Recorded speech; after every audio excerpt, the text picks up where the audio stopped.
Friends உங்க எல்லாருக்கும் அன்பான வணக்கம். இன்னைக்கு நம்ம சம்மர் ஸ்பெஷல் ரெசிபி ஒன்னு பார்க்க போறோங்க. மோர் ரசம் எப்படி செய்யறதுன்னு பார்க்கலாம். நாம இன்னைக்கு ரெண்டு விதமான மோர் ரசம் பார்க்கலாங்க. இப்போ மோர் ரசம் செய்ய போறோங்க. அதுல ஃபர்ஸ்ட் மெத்தட் பார்க்க போறோம். அதுக்கு 1 கப் அளவுக்கு மோர் எடுத்துக்கோங்க. ரொம்ப தண்ணியாவும் இல்லாம ரொம்ப கெட்டியாவும் இல்லாம இந்த அளவுக்கு எடுத்துக்கோங்க. கொஞ்சம் புளிப்பான மோரா இருந்தா ரொம்ப டேஸ்டியா இருக்குங்க. இப்போ இந்த மோருக்கு தேவையான அளவுக்கு உப்பு சேர்த்துக்கோங்க. இதை நல்லா மிக்ஸ் பண்ணி விட்டுக்கோங்க. மோர் ரசத்துக்கு சில பொருட்களை இடிச்சு எடுத்துக்கலாங்க. அதுக்கு 1/2 டீஸ்பூன் அளவுக்கு சீரகம் சேர்த்துக்கலாம். பாருங்க, குட்டி குட்டியா 4 பூண்டு பல் எடுத்திருக்கோம், அதை சேர்த்துடலாம். ஒரே ஒரு சின்ன வெங்காயம் அப்படியே தோலோடையே எடுத்துக்கலாங்க. ஒரே ஒரு பச்சை மிளகாய், ஒரு கொத்து கொத்தமல்லி இலை, 4-5 கருவேப்பிலைங்க. இதெல்லாம் சேர்த்துட்டு சும்மா 1-2 இடிச்சு எடுத்துக்கலாம். இந்த ஃபர்ஸ்ட் மெத்தட்ல மோர் ரசத்தை கொதிக்க விட போறது இல்லைங்க, சும்மா தாளிச்சு கொட்ட போறோம்.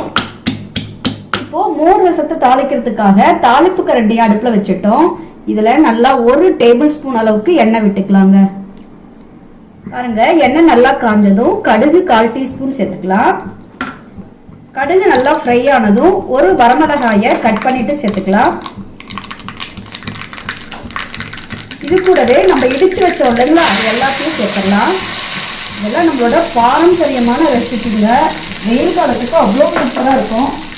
இது கூட 2 சிட்டிகை அளவுக்கு மஞ்சள் தூள் சேர்த்துக்கோங்க. இதை எல்லாத்தையும் எண்ணெயில் 1 நிமிஷம் ஃப்ரை பண்ணி எடுத்துக்கலாம். பாருங்க, இந்த பச்சை மிளகாய், பூண்டு, கருவேப்பிலை, மல்லி எல்லாம் நல்லா வதங்கிடுச்சு. இப்போ இந்த தாளிப்பை மோரோட சேர்த்துடலாம். அவ்வளவுதாங்க, நம்மளோட மோர் ரசம் ரெடி.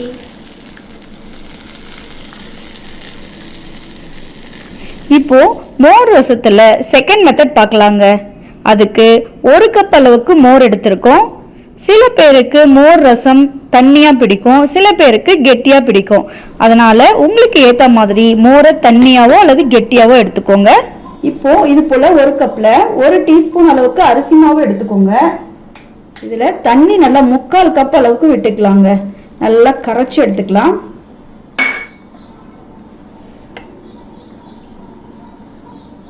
இப்போ மோர் ரசத்துக்கு தேவையான அளவுக்கு உப்பு சேர்த்துக்கலாம்.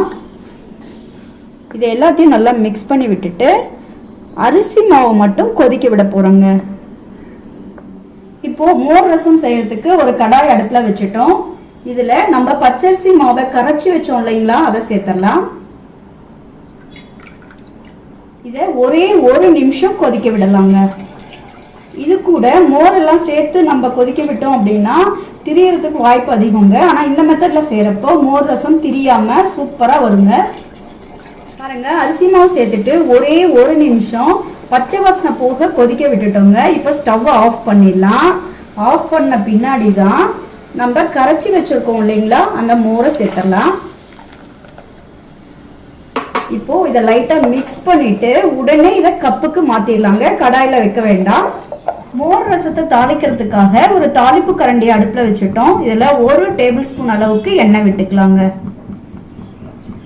பாருங்க, இந்த மோர் ரசத்துக்கு கடுகு எதுவுமே போட்டு தாளிக்க கூடாதுங்க, ஓமம் தான் போட்டு தாளிக்கணும். 1/4 டீஸ்பூன் அளவுக்கு ஓமம், பச்சை மிளகாய், ஒரு வரமிளகாய் அதையும் சேர்த்துடலாம்.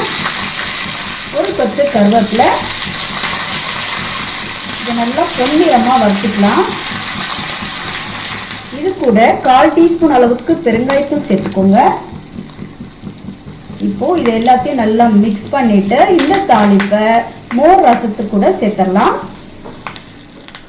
அவ்வளவுதாங்க, நம்மளோட மோர் ரசம் ரெடி. ஃப்ரெண்ட்ஸ், பாருங்க, நல்லா 2 விதமா மோர் ரசம் எப்படி செய்யறதுன்னு பார்த்தோம். இது கூட பருப்பு துவையல் அல்லது பொட்டுக்கடலை துவையல், அப்புறம் ஊறுகாய், அப்பளம் வச்சு சாப்பிட்றப்போ ரொம்ப சூப்பரா இருக்குங்க. இந்த வெயில் காலத்துக்கு நமக்கு லஞ்ச் டைம்ல வேற ஹெவியா சாப்பிட பிடிக்காதுங்க. அப்போ இந்த மோர் ரசம் செஞ்சுட்டு துவையலோட என்ஜாய் பண்ணி சாப்பிடுங்க.